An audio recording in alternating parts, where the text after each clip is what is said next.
Bismillahirrahmanirrahim. Kewajiban pertama dan yang paling utama yang harus ditunaikan oleh seorang hamba kepada Allah Subhanahu wa ta'ala sebagai penciptanya adalah beribadah kepadanya dengan sebenar-benarnya ibadah dan tidak menyekutukan Allah Subhanahu wa ta'ala dengan suatu apapun. Jadi ini kewajiban kita yang pertama dan yang paling utama kepada Allah, karena Allah yang menciptakan kita, dan Allah menciptakan kita ini adalah memang untuk beribadah kepadanya. Maka kewajiban kita yang paling utama adalah mengabdi beribadah kepada Allah Subhanahu wa ta'ala dan tidak menyekutukannya dengan suatu apapun. Rasulullah Shallallahu Alaihi Wasallam bersabda dalam hadis yang diriwayatkan oleh Imam Bukhari, ya. Ini diriwayatkan dari Mu'adz bin Jabal radhiyallahu anhu, berkata Nabi Sallallahu Alaihi Wasallam bertanya kepadaku, ya Mu'adz, atadri ma haqqullah 'alal ibad?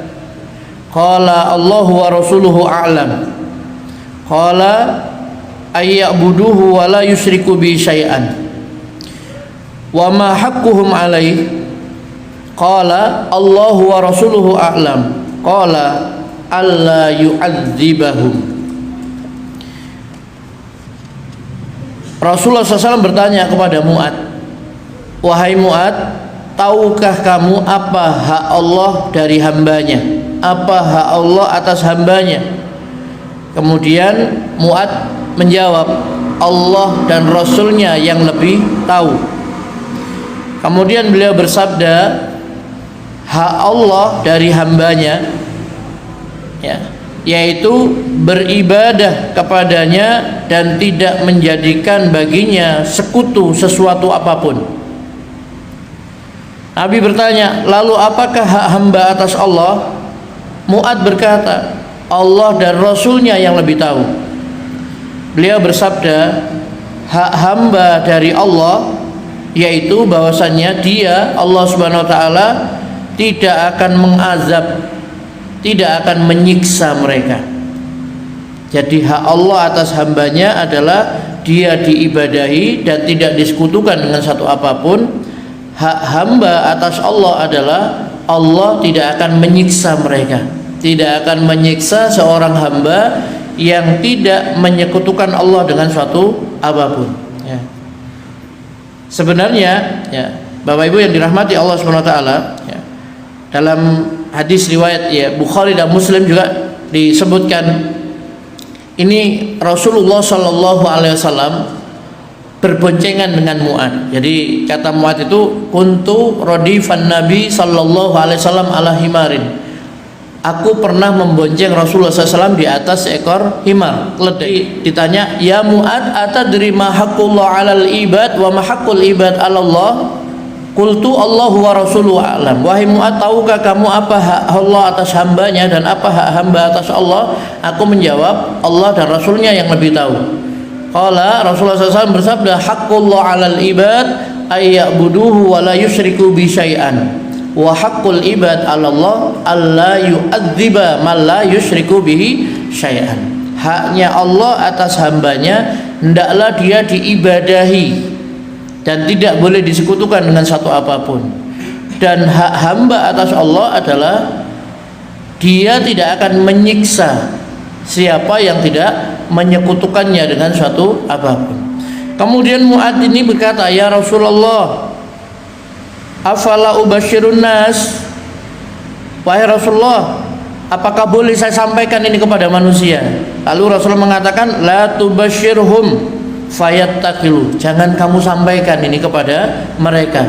Nanti mereka, ya, hanya bersandar dengan itu, ya, tidak mau berusaha dengan lebih semangat lagi dalam beribadah. Pokoknya enggak syirik. Allah tidak akan menyiksa orang yang tidak menyekutukannya.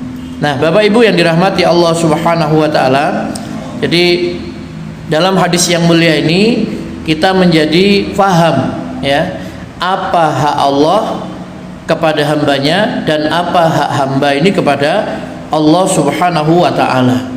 yang mana Rasulullah SAW menjelaskan sendiri dalam hadis yang mulia ini bahwa haknya Allah itu adalah disembah, diibadahi, tidak boleh disekutukan dengan satu apapun.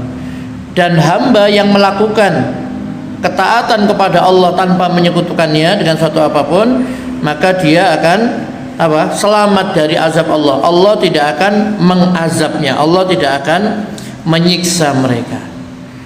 Bapak Ibu yang dirahmati Allah Subhanahu wa taala, ya, jadi hadis ini tadi diriwayatkan oleh Mu'ad, ya, dari Mu'ad bin Jabal, ya. Mu'ad ini salah satu rujukan para sahabat, ya, dalam masalah ilmu, dalam hukum-hukum Al-Qur'an dan lain sebagainya. Salah seorang ulamanya para sahabat, dan beliau ini hadir, ya, ikut dalam perang Badar, ya.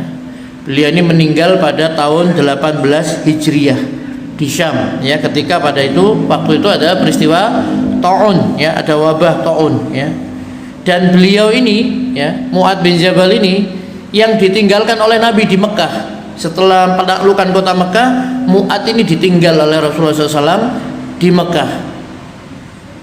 Untuk apa? Untuk mengajari manusia, orang-orang Mekah yang baru masuk Islam pada saat itu. Di Mu'ad bin Jabal, ya. Dan Mu'ad bin Jabal inilah yang diutus oleh Rasulullah SAW ke Yaman, ya, untuk mendakwai ahli kitab di sana, ya. Maka Rasulullah SAW ketika mengutus beliau ini, sebelum berangkat ditanya dulu, wahai Mu'ad, dengan apa kamu akan menghukumi manusia di sana? Dengan kitabullah. Lalu Rasulullah bertanya, andai tidak kau dapati dalam kitabullah, dengan apa kamu akan menghukumi manusia di sana? Dengan sunnah Rasulnya, ya, dengan sunnah Rasulullah SAW. Andai tidak kau dapati dalam keduanya, dengan apa kamu akan menghukumi mereka? Maka beliau menjawab, aku akan berijtihad dengan pikiranku.